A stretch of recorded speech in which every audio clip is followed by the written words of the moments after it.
Tim pencari fakta Kementerian Hak Asasi Manusia mengumumkan temuan dan rekomendasi terkait dugaan pelanggaran hak asasi manusia yang dialami mantan pemain Oriental Sirkus Indonesia usai melakukan pendalaman dan mengunjungi langsung Taman Safari Indonesia. Tim pencari fakta telah memeriksa berbagai pihak terkait laporan dugaan eksploitasi yang dialami mantan pemain Sirkus Oci. Dalam penelusuran, Kementerian HAM menemukan adanya dugaan pelanggaran hak asasi manusia yang dilakukan pihak Sirkus Oci berupa eksploitasi anak, kekerasan fisik terhadap mantan pemain sirkus, dan kekerasan seksual. Dan kami juga melakukan kerja-kerja pendalaman yang lain, pengumpulan fakta, data, dokumen, dan pada tanggal 29 tim kami dipimpin langsung oleh Pak Dirjen juga mendatangi lokasi Taman Safari Indonesia di Cisarua, Bogor.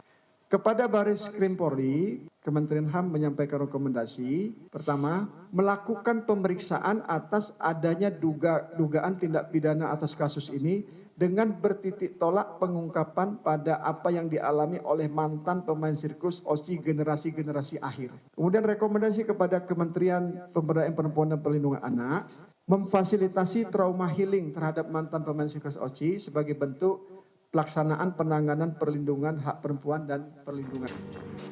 Kemenham menegaskan komitmennya untuk menindaklanjuti kasus ini secara terbuka dan transparan. Kemenham akan memberikan keadilan bagi para korban yang ditelantarkan selama lebih dari 2 dekade. Dari Jakarta Selatan, Helmi Sajambati, iNews melaporkan.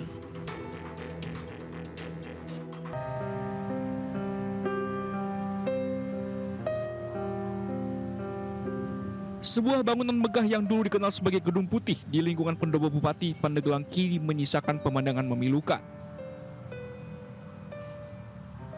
Ya, rumah dinas Wakil Bupati Pandeglang kini menjadi bangunan kosong yang tidak terurus, atap bocor, lantai rusak hingga kaca-kaca kotor dipenuhi sarang laba-laba. Tak hanya itu, ada sejumlah bagian rumah yang ditumbuhi semak belukar.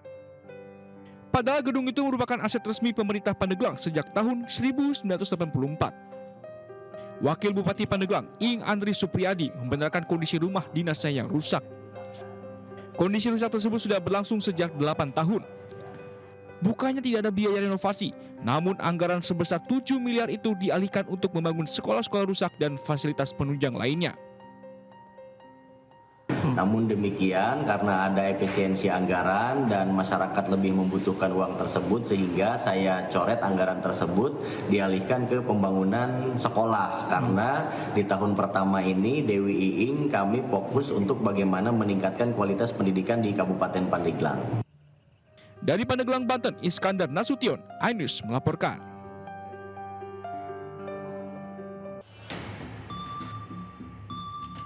Sejumlah anggota polisi berlarian mengejar 2 terdakwa yang kabur ke permukiman warga di sekitar Pengadilan Negeri Jakarta Utara. Dalam pengejaran tersebut, Dion Andi, salah seorang terdakwa, berhasil ditangkap, sedangkan Januar Murdianto lolos dari kejaran polisi. Terdakwa kasus pencurian ini terjatuh hingga mengalami patah tulang kaki saat berusaha melompat ke atap bangunan. 2 terdakwa ini melarikan diri usai menjalani sidang lanjutan di Pengadilan Negeri Jakarta Utara. Keduanya kabur dengan cara menerobos penjagaan petugas yang hendak mengiringnya ke mobil tahanan. Sementara Kepala Seksi Tindak Pidana Umum Kejaksaan Negeri Jakarta Utara mengaku telah menerapkan SOP dalam pengawalan tahanan. Setelah sidang, para tahanan tetap sesuai dengan SOP, diborgol dan memakai rompi gitu. Nah, pada saat pengejaran kami juga menemukan rompi tahanan ada di atas genteng. Kini Kejari Jakarta Utara telah berkoordinasi dengan Polres Metro Jakarta Utara untuk mengejar Januar Murdianto, terdakwa kasus prostitusi yang melarikan diri. Dari Jakarta, Sofyan Firdaus, iNews melaporkan.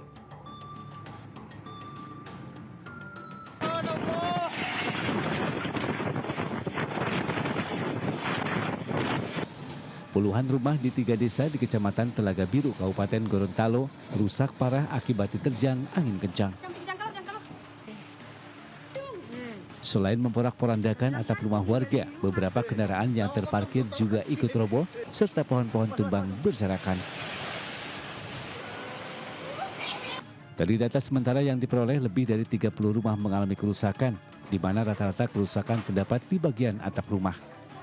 Rata-rata rumah yang kalau kerusakan hampir rata-rata ini bagian atap. baik itu dapur ataupun ruang utama, dia umumnya itu atap.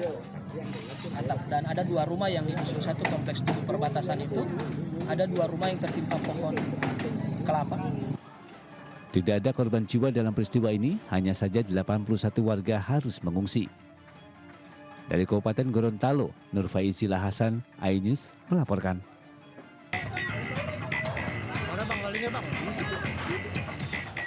Seorang pria yang diduga maling motor ini hanya bisa berendam di tengah kali Mokervat, Jalan Daan Mogot, Kalideres, Jakarta Barat karena takut dipukuli massa yang telah menunggunya di pinggir kali. Tak lama pelaku akhirnya diselamatkan oleh tukang perahu eretan.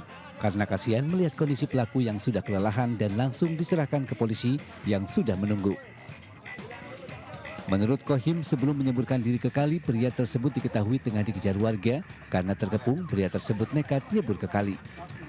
Dia lari dari sono ya, terus lari terus, sempat ditabrak motor, lari lagi, dia langsung loncat di kali, nyebur ke tengah sono berenang. Nah, ditimpain sama yang belah sono, timpain. Dari sono juga teriak maling juga, maling, orang kampung kan keluar semua. Pelaku yang basah kuyup selanjutnya dibawa ke Mapolsek Kalideres, Jakarta Barat guna mempertanggungjawabkan perbuatannya. Dari Jakarta, Miftahul Gani, iNews melaporkan.